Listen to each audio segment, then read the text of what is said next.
Right, quick update. I'm now back on the Gold Coast in Australia. I'm at the family's place. I'm currently visiting family. I've been through Sydney and the Central Coast, back through Newcastle. So had a massive fuck around with flying. Flew from Bali to Sydney. Ended up visiting some family in Sydney. Back on the Gold Coast now, here for a few weeks.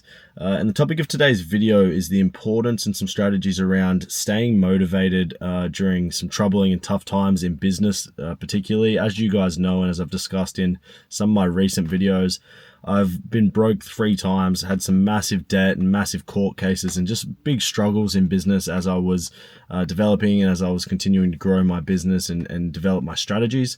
And the one thing that I've always done, in my own opinion and that of others exceptionally well, is to stay motivated and to not shy off the path that I'd put myself on, right, which I think is a big thing. So really being able to stick with it. I've seen a lot of people over my years in business that have had ideas and wanted to start in business and maybe even started taking steps.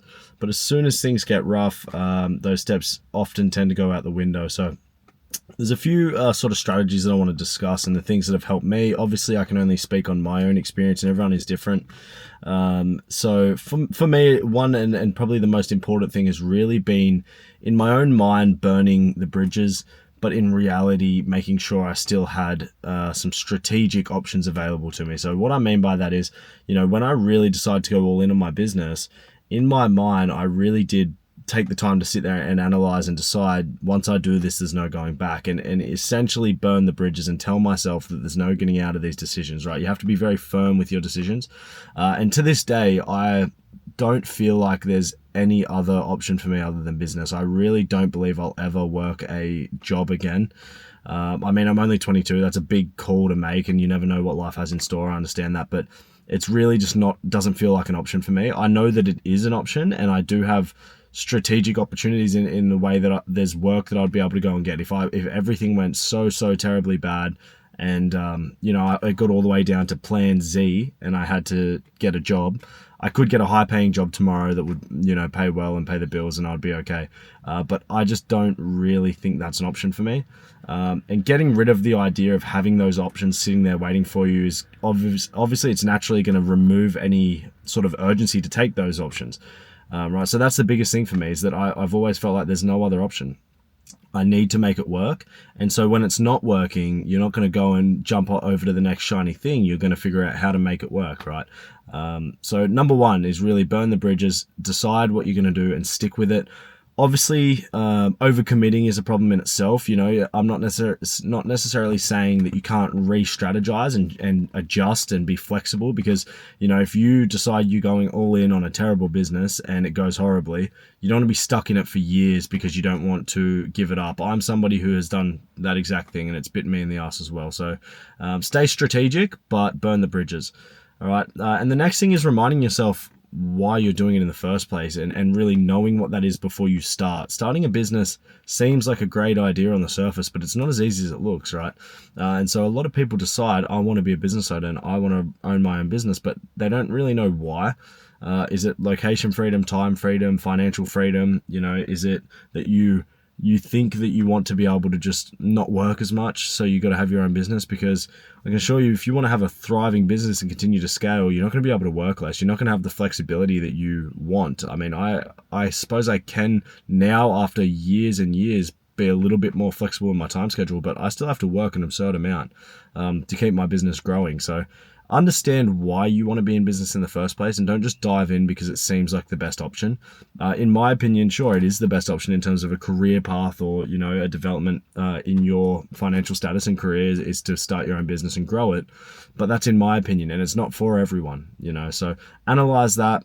Be sure that it's for you, and then when things are tough, when you're down, when you're in a 40k debt like I was, with all these creditors chasing after you and you got no money and you're on your ass, you need something to be able to remind yourself of why you're there in the first place, so you can continue to get yourself out of those situations and work on what you're trying to achieve.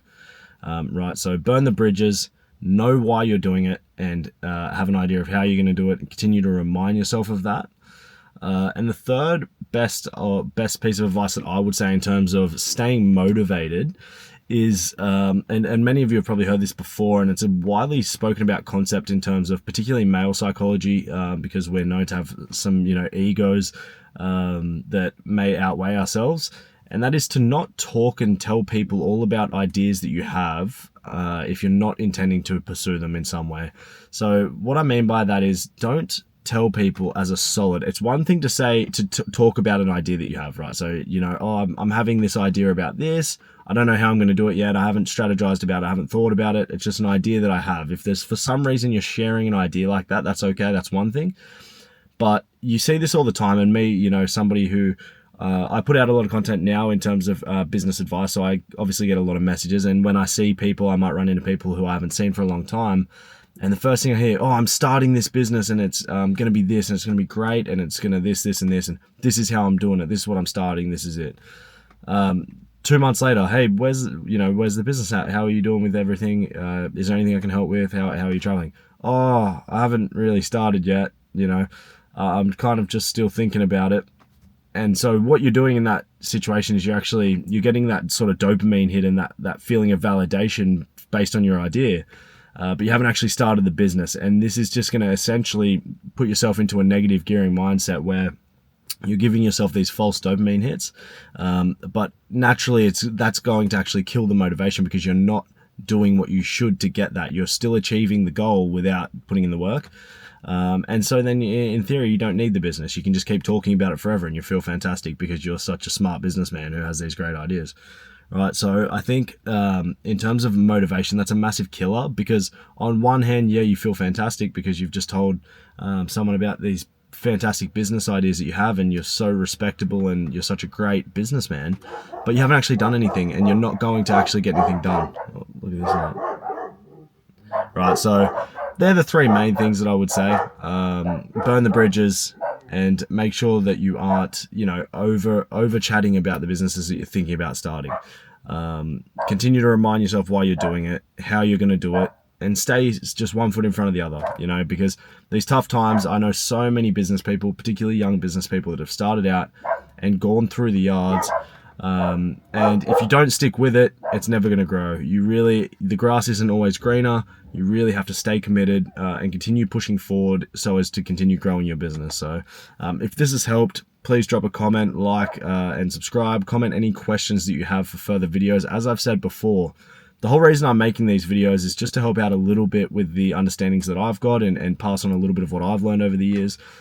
So any questions you guys have, those are the questions that I'm going to answer. I'm not going to come up with my own questions because I don't have these questions. These are things that I've learned. So let me know what you want to understand after my few years in business and some ideas that I have, and see how it pairs up to ideas that you have and things that you might have learned. So I'm looking forward to some more questions. I will continue to drop polls on Instagram for you guys to leave questions. That's been great, and I've been getting a lot of questions there. And in the meantime, I will keep at it and catch you guys in the next one.